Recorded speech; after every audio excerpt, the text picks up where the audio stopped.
Et je me suis dit, c'est ça, chercher du travail en France. Donc quand je suis rentrée chez moi, je dis, maman, moi je vais au Mali. Elle, c'est Kountel. Contrairement à ces milliers de jeunes Maliens qui traversent le désert puis la Méditerranée au péril de leur vie, elle a quitté l'Europe pour s'installer au Mali, son pays d'origine. Je suis Mamadou à Bamako et je vous emmène rencontrer ces jeunes qui ont pris leur billet retour. Êtes-vous prêts? Ok? On y va.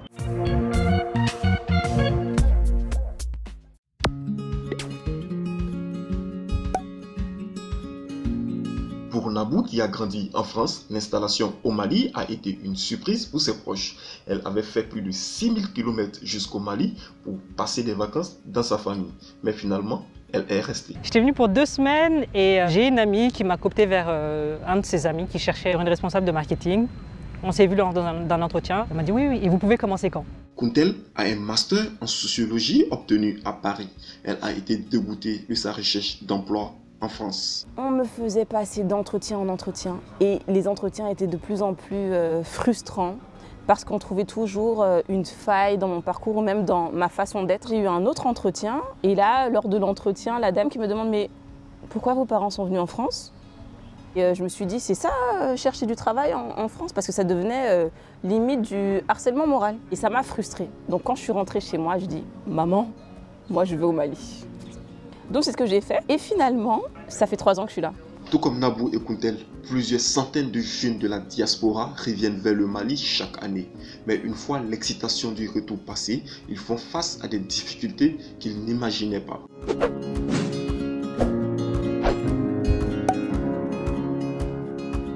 Par exemple, pour chercher un poste au Mali, tout se fait par relation et par recommandation. Une pratique qu'on ne maîtrise pas quand on a grandi à l'étranger. C'était un peu frustrant parce que c'était pas les méthodes traditionnelles de recherche d'emploi. Là, on me disait, ah, il faut appeler un tel, tu lui donnes ton CV. Aujourd'hui, Kountel travaille dans une ONG allemande en tant que chargée de projet. Nabou, elle a monté son entreprise d'événements culturels. Et là aussi, les obstacles étaient au rendez-vous. Dire que c'est facile, c'est pas facile du tout. On se dit oui, c'est difficile, mais c'est plus difficile que ce qu'on pense. Il faut connaître les bonnes personnes aux bons endroits au Mali pour pouvoir avancer plus vite.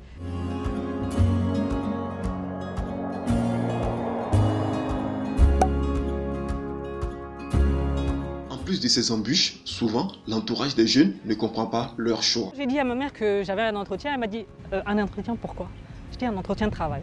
Il m'a dit mais tu vas vraiment rester au Mali? Elle se dit pourquoi je veux rester au Mali alors que d'autres veulent partir s'installer en France.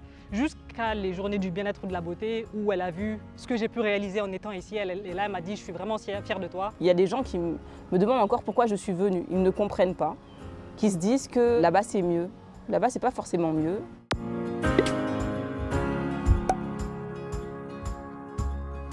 Ce qui me plaît dans ces histoires, c'est que ça change de l'image négative qu'on a du Mali.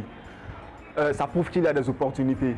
Même s'il faut reconnaître que ces opportunités sont parfois réservées à des personnes ayant un certain niveau d'études. Il y a beaucoup d'opportunités qu'on n'a plus du tout. Par exemple, en France, tout est quasiment déjà fait, le marché est saturé. Or, ici, il y a encore beaucoup d'opportunités. Je n'ai jamais regretté mon choix d'être revenu au Mali. Si c'était à refaire, je le referais volontiers. Moi, en tout cas, mon Mali, ce Mali est mon Eldorado. Et voilà qui met fin à cette vidéo. Merci de l'avoir suivi. Nous attendons vos réactions sur les réseaux sociaux des Haut-Parleurs. À très bientôt pour d'autres aventures.